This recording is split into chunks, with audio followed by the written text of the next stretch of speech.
আজকের ভিডিও যে তথ্য দিতেছে সেটা একটি তীব্র বশীকরণ, খুব সহজেই করা যায় স্বামী স্ত্রীর মধ্যে, প্রেমিক প্রেমিকার মধ্যে। তবে হ্যাঁ, আমরা যে বশীকরণের কাজগুলো করি, যেগুলো প্রেমিক প্রেমিকা বুঝতে পারছি বিবাহ বহির্ভূত সম্পর্ক হয়ে গেছে, সিঁদুরও তুলে দিয়েছে হয়তো আড়ালে, কিন্তু প্রেম ভালোবাসা ছিল এখন ঠকিয়েছে, সেখানে বশীকরণের কাজ করাটাও ঠিক না।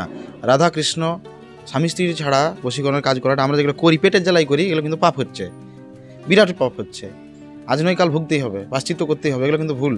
আজকের ভিডিওতে লাগবে, মানে আজকের ভিডিওতে মন্ত্র প্রয়োগ করতে গেলে লাগবে কেঁচো মাটি। এই জমিন পুকুর পাড়ে নোংরা জায়গায় দেবেন কেঁচো বাস করে, তারা মাটি তুলে, সেই মাটি দরকার। ওই মাটি আপনি শনি বা মঙ্গলবার দিন আপনার বাম হাতের অনামিকা, মধ্যমা এবং বৃদ্ধা আঙুল দ্বারা সন্ধ্যাবেলা 3টি ধূপ জ্বালিয়ে ধরিত্রী প্রণাম মন্ত্র 3বার বলে উপর থেকে শুকনো একটু মাটি তুলে নিয়ে এসে কোথাও ঝুলিয়ে রাখবেন, মাটিতে রাখবেন না, তাহলে সেটা আবার মাটি হয়ে যাবে। তখন একটি কাগজের মধ্যে মাটি গুঁড়ো করে একটু নিয়ে যে মন্ত্রটি এখন বলতে যাচ্ছি সেটি 3বার বলবেন, তিনটি ফুঁ দেবেন এবং ওই ব্যক্তিকে বলবেন উনিও যেন ওনার বাঁ হাতের মধ্যমা, বৃদ্ধা ও অনামিকা আঙুল দ্বারা ওনার স্ত্রী বা স্বামীর মাথায় দেন।